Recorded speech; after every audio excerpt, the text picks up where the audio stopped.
Welcome to Pratap classes. दोस्तों, Pratap classes के YouTube channel पर आपका स्वागत है। आज है 2 दिसंबर 2025 और 2 दिसंबर 2025 के जितने भी इंडिया और वर्ल्ड के जो करंट अफेयर्स के क्वेश्चन बनते हैं, आज उनका अपने डिस्कशन करेंगे। पूरा वीडियो ध्यान से देखना और लास्ट में आपसे क्वेश्चन पूछूंगा जिनके जवाब आपको कमेंट बॉक्स में देना होगा। आज अपने पढ़ेंगे सैयद मोदी इंटरनेशनल 2025 में वीमेन्स डबल्स का खिताब किसने जीता।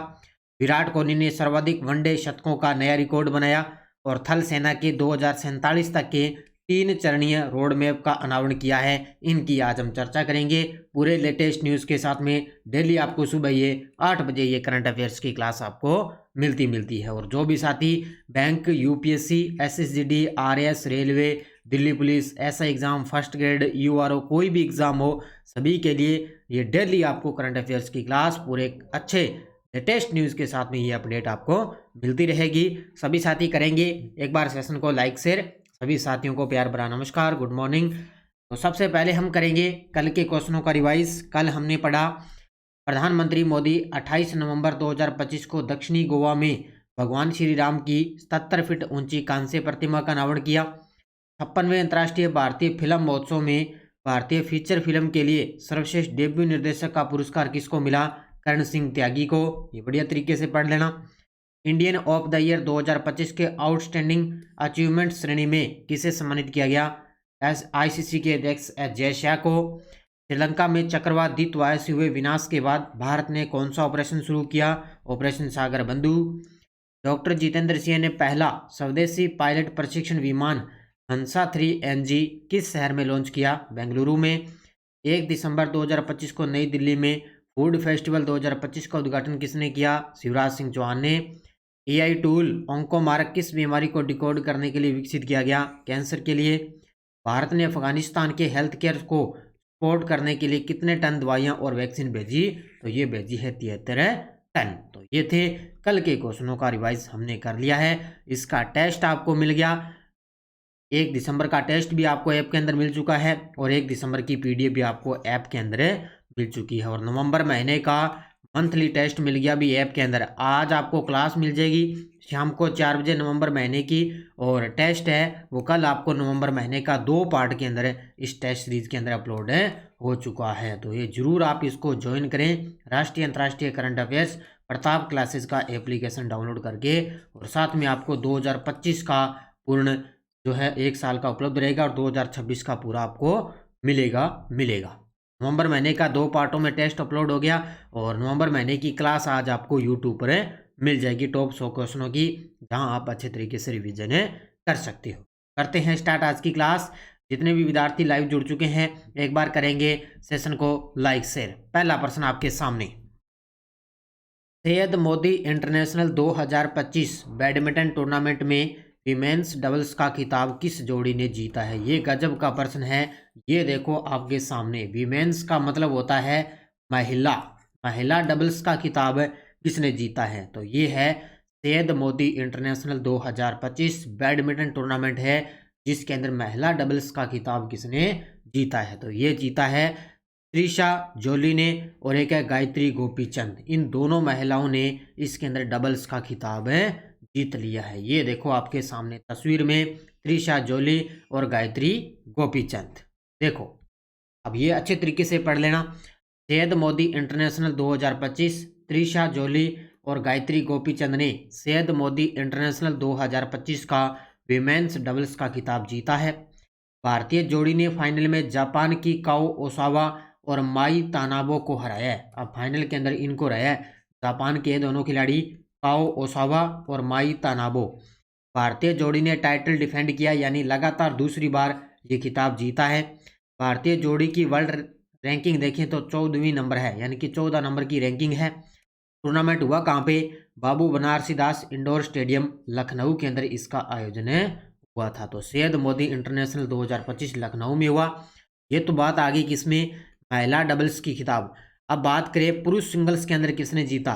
तो पूर्व world number 1 Kidambi Srikanth men's singles यानी कि पुरुष सिंगल्स फाइनल में हार चुके हैं। उन्हें हांगकांग के जेसन गुणावान ने हराया है। ये देखो क्या बात। अभी अब देखो महिला के अंदर डबल्स खिताब जीत लिया त्रिशा जोली ने और गायत्री गोपीचंद ने, लेकिन जो पुरुष एकल का खिताब है वो जीता है हांगकांग के खिलाड़ी हैं जैसून गुणावान।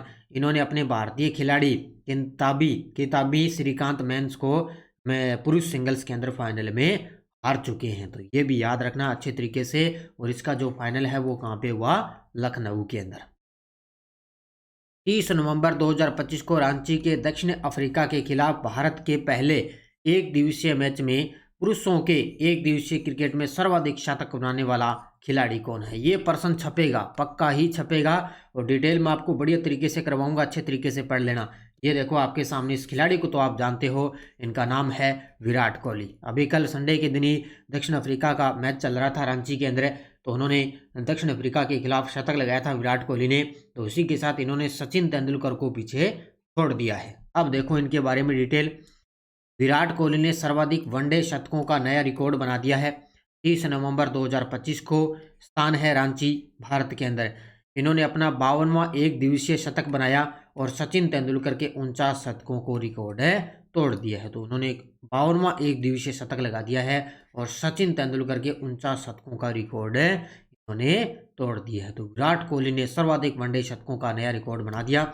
इसके अलावा इन्होंने क्या किया, दक्षिण अफ्रीका के खिलाफ 6 एक दिवसीय शतक बनाए, जो प्रोटियाज के खिलाफ किसी भी बल्लेबाज द्वारा बनाए गए सर्वाधिक शतक। यानी कि लगभग विराट कोहली लगभग आपको कोई भी मैच होता है ना, लगभग रन बनाते बनाते उनका शतक या अर्धशतक तो पक्का ही है। कुल अंतर्राष्ट्रीय शतक अब उनके 83 हो चुके हैं, जो तेंदुलकर के 100 शतकों के बाद है दूसरे स्थान की। टोटल वैसे शतक देखें तो कुल अंतर्राष्ट्रीय शतक होगी 83 और तेंदुलकर के हैं 100 शतकों के बाद दूसरे स्थान पे है। इसमें क्या है, सर्वाधिक शतक इन्होंने बनाए। अब एक बात नोट कर लेना अच्छे तरीके से, इनके अलावा रोहित शर्मा ने भी वनडे क्रिकेट में सबसे ज़्यादा छक्के लगाकर इतिहास रच दिया।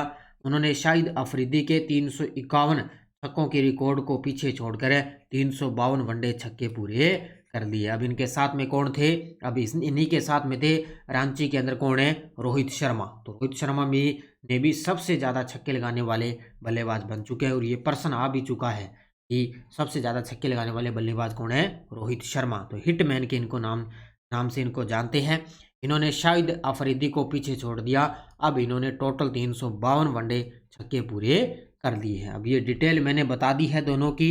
मुझे लग रहा है अभी एक आधा पर्सन दोनों में से किसी का भी आ सकता है।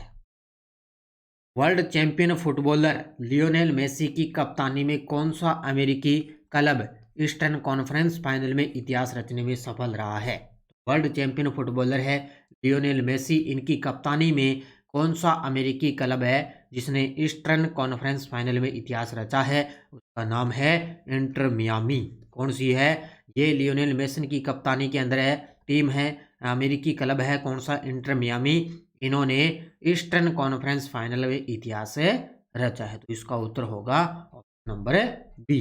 देखो लियोनेल मेसी जो वर्ल्ड चैंपियन फुटबॉलर है, इंटर मियामी के कप्तान है।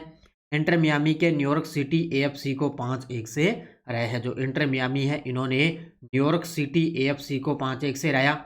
यह जीत ईस्टर्न कॉन्फ्रेंस फाइनल के अंदर हासिल हुई। यानी कि कौन सा मैच था, ईस्टर्न कॉन्फ्रेंस था, इसके अंदर इन्होंने न्यूयॉर्क सिटी को हराया इंटर मियामी ने। और यह मेसी के करियर का 47वां टाइटल है।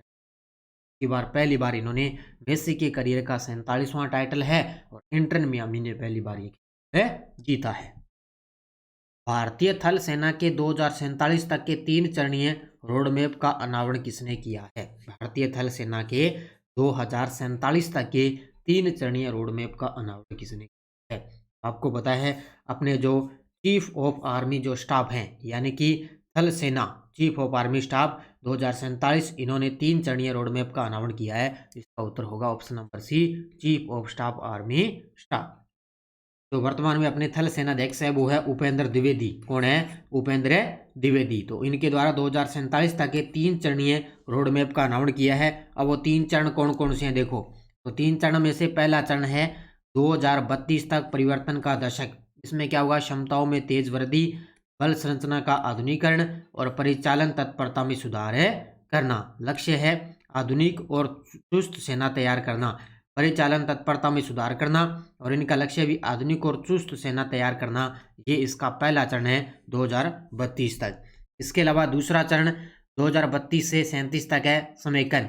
पहले चरण के सुधारों का मजबूती और एकीकरण, संगठन, प्रौद्योगिकी और सिद्धांतों को एकीकृत ढंग से विकसित करना। लक्ष्य है स्थायी और स्थिर आधुनिकीकरण करना। ये है दूसरा चरण। तीसरा है 2037 से 47 तक पूर्णतः एकीकृत भावी सेना, तकनीकी रूप से उन्नत नेटवर्क आधारित सेना का निर्माण और अगली पीढ़ी के युद्ध के लिए तैयार है करना। ये है इनका 3 चरण हो गए। भी 3 चरणों के अंदर इन्होंने आधुनिक रोड मैप जारी किया है। चीफ ऑफ आर्मी स्टाफ ने भारतीय थल सेना को याद रखना अच्छे तरीके। 28 नवंबर 2025 को भारत को कौन सी अंतर्राष्ट्रीय संस्था की कैटेगरी बी परिषद के लिए पुनः निर्वाचित किया गया है? तो 28 नवंबर 2025 को भारत को क्या है, अंतर्राष्ट्रीय संस्था की कैटेगरी बी परिषद के लिए पुनः निर्वाचित किया गया। तो इनको किया गया अंतर्राष्ट्रीय समुद्री संगठन में। कहाँ पे? IMO। तो अंतर्राष्ट्रीय समुद्री संगठन की कैटेगरी के अंदर भारत को क्या है, पुनः निर्वाचित किया जा चुका है। क्या कब है? 28 नवंबर 2025। तो भारत को 28 नवंबर 2025 को अंतर्राष्ट्रीय समुद्री संगठन की कैटेगरी बी परिषद में पुनः निर्वाचित किया गया।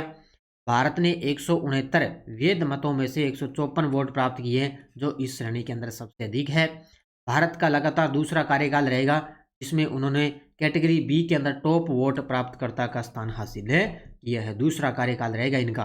और भारत की वैश्विक समुद्री नीतियां, सुरक्षा और शिपिंग विनियम में भूमिका और प्रभाव है बढ़ता है। तो ये भी याद रखना है। भी अंतर्राष्ट्रीय समुद्री संगठन की कैटेगरी बी परिषद में पुनः निर्वाचित हो चुका है अपना देश भारत।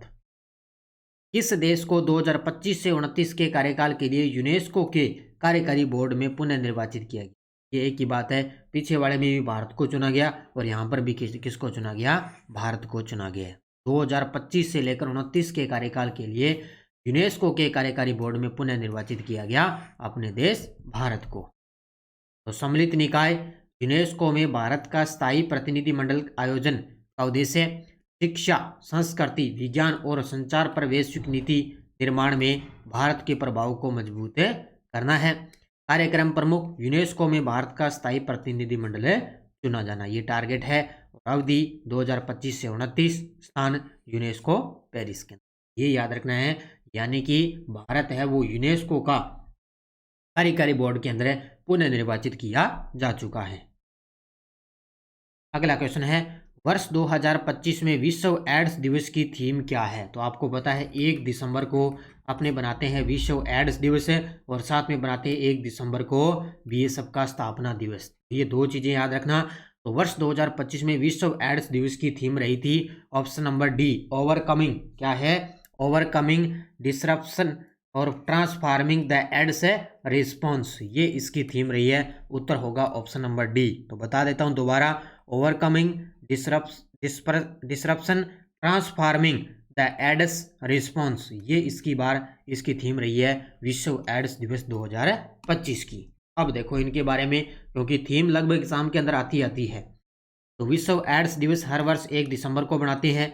इसकी अब की बार थीम है overcoming disruption transforming the AIDS response. यह थीम साल 2030 तक एड्स समाप्त करने के वैश्विक लक्ष्य को ध्यान में रखकर है चुनी गई। इनकी टारगेट रखा है 2030 तक एड्स को समाप्त करना। और साल 1988 में पहली बार 1 दिसंबर को विश्व एड्स दिवस बनाया गया था। पहली बार 1988 के अंदर 1 दिसंबर को विश्व एड्स दिवस बनाया गया था। ये आपको अच्छे तरीके से पढ़ना है। अब देखो आपके सामने वन लाइनर करंट पहला है, IPL के सबसे विस्फोटक ऑलराउंडरों में से शामिल आंद्रे रसेल ने इंडियन प्रीमियर लीग से संन्यास की घोषणा कर दी है। अभी जो ऑलराउंडर है ना, IPL के खिलाड़ी थे, ऑलराउंडर में शामिल आंद्रे रसेल, इन्होंने इंडियन प्रीमियर लीग से संन्यास की घोषणा कर दी। ये कोलकाता नाइट राइडर्स से खेलते थे, पता है ना, KKR, वहां से। 2 नंबर है, वाइस एडमिरल संजय साधु AVSM NM ने युद्धपोत उत्पादन एवं अधिग्रहण नियंत्रण के रूप में कार्यभार संभाला है। तो इन्होंने क्या है, युद्धपोत उत्पादन एवं अधिग्रहण नियंत्रण के रूप में कार्यभार किसने संभाला? वाइस एडमिरल संजय साधु ने संभाला है। दोनों के दोनों अच्छे तरीके से पढ़ लेना। ये टेलीग्राम ग्रुप है, कोई सूचना, कोई लिंक, कोई नोटिफिकेशन, सब आपको टेलीग्राम पे सूचना मिल जाती है। कल मैंने जैसे ही नवंबर महीने के टेस्ट अपलोड हुए ऐप के अंदर, मैंने टेलीग्राम पर पिक डाल दी थी, भी आप देख सकते हो भी नवंबर महीने का टेस्ट अपलोड हो चुका है। पिछले वीडियो का क्वेश्चन क्या था, 2030 के राष्ट्रमंडल खेलों की मेजबानी किस भारतीय शहर को मिली थी? अहमदाबाद को मिली है। बहुत सारे विद्यार्थियों ने बड़े गजब के जवाब दिए, उन सभी को बहुत बहुत शुभकामनाएं। अब देखो, एशिया पावर इंडेक्स 2025 के अनुसार दुनिया की दूसरी सबसे बड़ी ताकत वाला कौन सा देश है? चीन, जापान, भारत, रूस? इसका जवाब आपको कमेंट में देना है। तो ये थी आज की अपनी क्लास। ये अपनी सीएटी की 12वीं लेवल और ग्रेजुएशन लेवल की टेस्ट सीरीज चल रही है। अंतर्राष्ट्रीय, राष्ट्रीय, राजस्थान तीनों का करंट आपको एक साथ उपलब्ध हो रहा है, जरूर ज्वाइन करें। स्कूल व्याख्याता की, कल मैंने स्कूल व्याख्याता एग्जाम के लिए प्रमुख युद्धाभ्यास की क्लास करवाई थी। प्रमुख है 4 बजे मैंने प्रमुख युद्धाभ्यास की क्लास दे दी है, वो अच्छे तरीके से देख लेना। इसका टेस्ट आपको पीडीएफ वगैरह इसके अंदर आपको मिल जाएगी। राष्ट्रीय, अंतर्राष्ट्रीय और राजस्थान तीनों का करंट आपको एक साथ उपलब्ध होगा। इसके अलावा एसआई की करंट की टेस्ट सीरीज है, और राष्ट्रीय, अंतर्राष्ट्रीय, दिल्ली पुलिस का भी एग्जाम आ चुका है दिसंबर महीने में, उनकी भी करंट आप तैयार है कर सकते हो। तो ये थी आज की अपनी क्लास। सभी साथी करेंगे वीडियो को जाते जाते लाइक शेयर, क्योंकि इतना अच्छा कंटेंट आपको इतनी छोटी सी क्लास के माध्यम से आपको देखो करंट है वो आपको तैयार है किया जा रहा है। तो अच्छे तरीके से पढ़ो, मेहनत करो, निश्चित तौर से सफलता आपको मिलने मिली है। धन्यवाद। जय हिंद, जय भारत, जय राजस्थान।